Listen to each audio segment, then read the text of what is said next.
morning Indonesia. Jumpa lagi dengan saya Ahmad Kusaini dan kucing cantik saya Lexi. Lihat sini, lihat sini, lihat sini sayang, lihat sini. Itu, ya udah deh kalau gitu. Loncat up. Dalam kuliah brand management hari ini, kita akan membahas tema brand protection atau perlindungan terhadap merek. Ketika kamu mau memulai sebuah bisnis, yang perlu dipersiapkan itu bukan hanya modal dan jenis usaha, tapi juga merek. Merek, menurut Undang-Undang tentang Merek nomor 15 tahun 2001 tentang merek adalah sebagai berikut. Merek adalah tanda gambar, nama, kata, huruf-huruf, angka-angka, susunan warna, atau kombinasi dari unsur-unsur tersebut yang memiliki daya pembeda dan digunakan dalam kegiatan perdagangan barang dan jasa. Panjang ya definisinya. Tapi intinya begini. Jadi merek itu adalah identitas suatu produk, baik barang dan jasa. Ia merupakan suatu pembeda dari produk satu dengan produk yang lainnya, terutama yang sejenis. Karena adanya banyak produk itu membingungkan. Membingungkan konsumen untuk mengidentifikasi produk barang, asalnya, kualitasnya, harganya. Bayangkan, Anda lihat kalau mau membeli kecap, semua kecap nomor 1.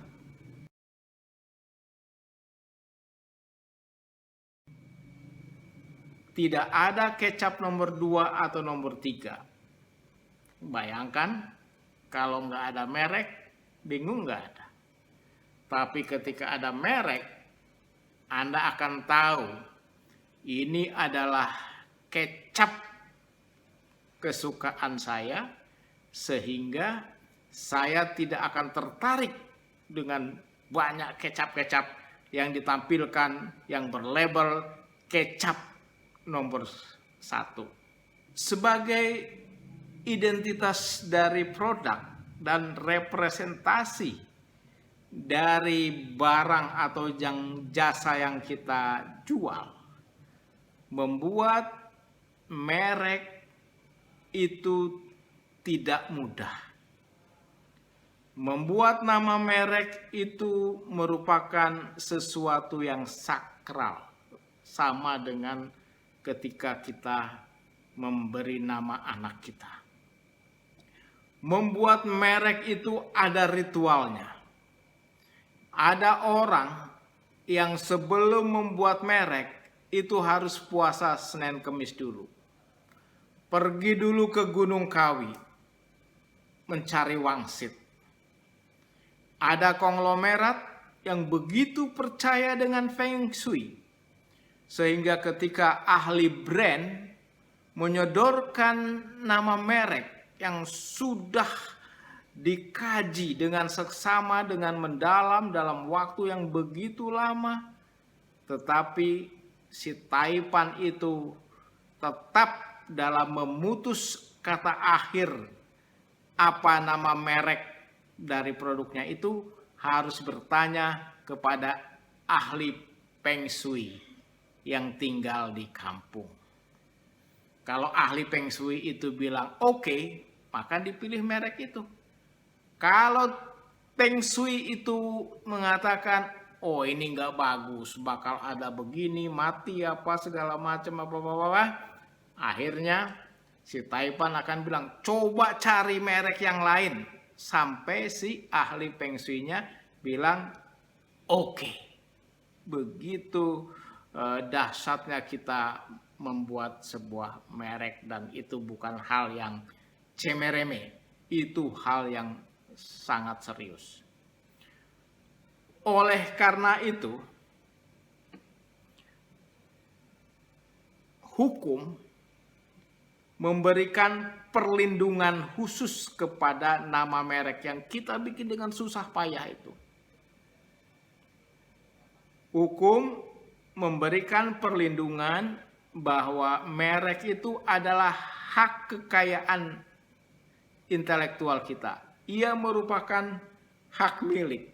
Jadi barang siapa yang meniru, barang siapa yang memalsukan, barang siapa yang menyalahgunakan merek kita yang sudah terdaftar di Kementerian Hukum dan HAM, maka dia bisa diancam penjara dan denda.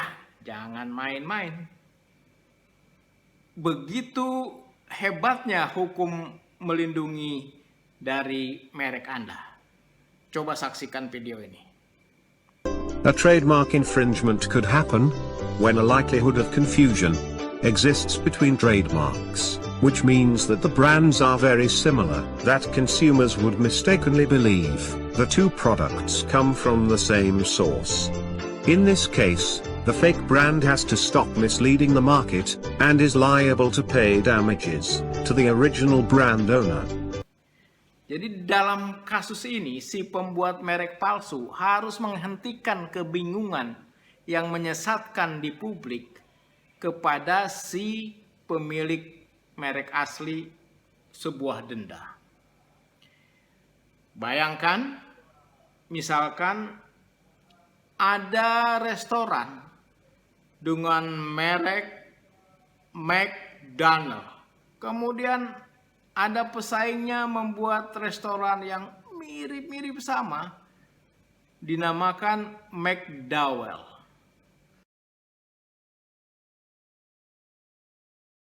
McDowell. Logonya sama, huruf M, kayak begini yang kuning besar itu.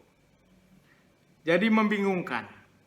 Masyarakat tidak boleh dibingungkan mana merek yang asli, mana merek yang palsu, mana merek yang orisinal, mana merek yang KW1, KW2, KW3. Dan hukum itu memberikan perlindungan yang sangat kuat. Lihat ini pasal 100 dari Undang-Undang Merek. Bunyi pasalnya sebagai berikut. Setiap orang yang dengan tanpa hak menggunakan merek yang sama dengan merek yang terdaftar milik pihak lain untuk barang atau produk yang sejenis, maka diancam pidana dengan pidana penjara paling lama 5 tahun dan denda paling banyak 2 miliar. Jadi begitu besarnya perlindungan terhadap sebuah merek. Tapi syaratnya merek itu harus terdaftar di Dirjen Hak Milik Intelektual Kementerian Hukum dan HAM. Kalau merek Anda belum terdaftar, perlindungan hukum yang begitu besar itu mungkin tidak bisa Anda daftarkan. Jadi pendaftaran merek itu sangat-sangat penting. Anda harus daftarkan Anda punya merek.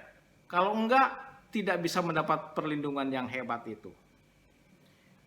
Bayangkan, Anda sudah bertahun-tahun menjalankan bisnis dengan merek yang sudah Anda buat dan itu sudah dikenal oleh masyarakat luas. Sayangnya, Anda tidak mendaftarkan merek itu kepada Kementerian Hukum dan HAM. Mungkin Anda menganggap enteng, nggak perlulah didaftarkan, orang udah tahu ini merek saya yang keren. Tapi kalau ada pihak pesaing Anda yang mendaftarkan nama merek yang selama ini Anda gunakan mendapat benefit ekonomi dari merek itu, maka yang terjadi kepada Anda adalah bencana. Si pesaing Anda yang mendaftarkan merek yang Anda buat itu akan memiliki hak eksklusif atas penggunaan merek itu. Jadi hati-hati. Akibatnya apa? Maka pesaing Anda akan dapat dengan mudah meraih pangsa pasar yang selama ini Anda rintis. Dan kalau itu terjadi, Anda bisa gigit jari. Kasihan sekali. Parahnya lagi, Anda sebagai pemilik, kreator, inisiator dari merek Anda itu bisa diminta untuk tidak menggunakan merek itu lagi. Padahal Anda membuat nama merek itu dengan susah payah. Anda sudah kasih bubur merah, bubur putih, Anda sudah puasa Senin Kemis, Anda sudah pergi ke Gunung Kawit, tanya Feng Shui, ini, bayar ahli branding yang mahal, bikin logo yang mahal. Ternyata karena kelalaian Anda mendaftarkan merek Anda itu, maka Anda mendapat kerugian yang begitu dahsyat. Anda tidak lagi bisa menggunakan merek Anda karena sudah menjadi hak eksklusif dari pesaing Anda yang gerak cepat mendaftarkan merek yang diinisiasi oleh Anda itu.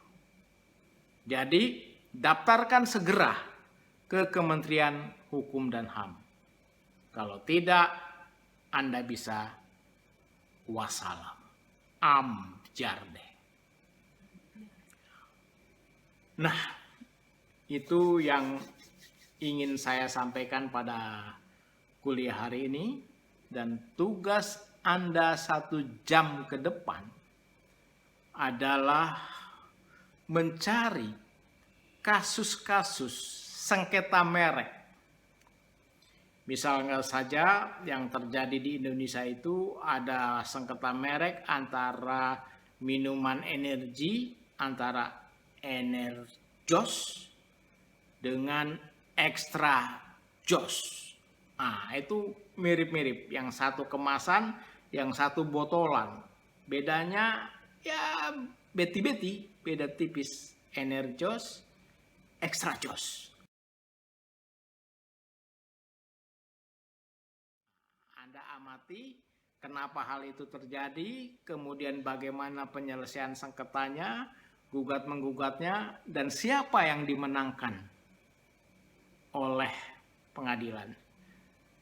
Tapi bukan hanya itu saja, Anda bisa cari analisa merek-merek yang lain yang disengketakan.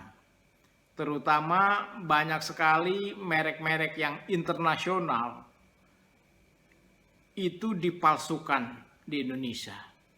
Bagaimana kasus pemalsuan merek ini diselesaikan dan pemilik merek itu dilindungi. Nah, itu tugas Anda ke depan 1 jam mendatang. Cukup 200 kata, 1 halaman, dan kirim ke akusaini@yahoo.com. Oke, selamat berpuasa, stay home, stay safe, and good day.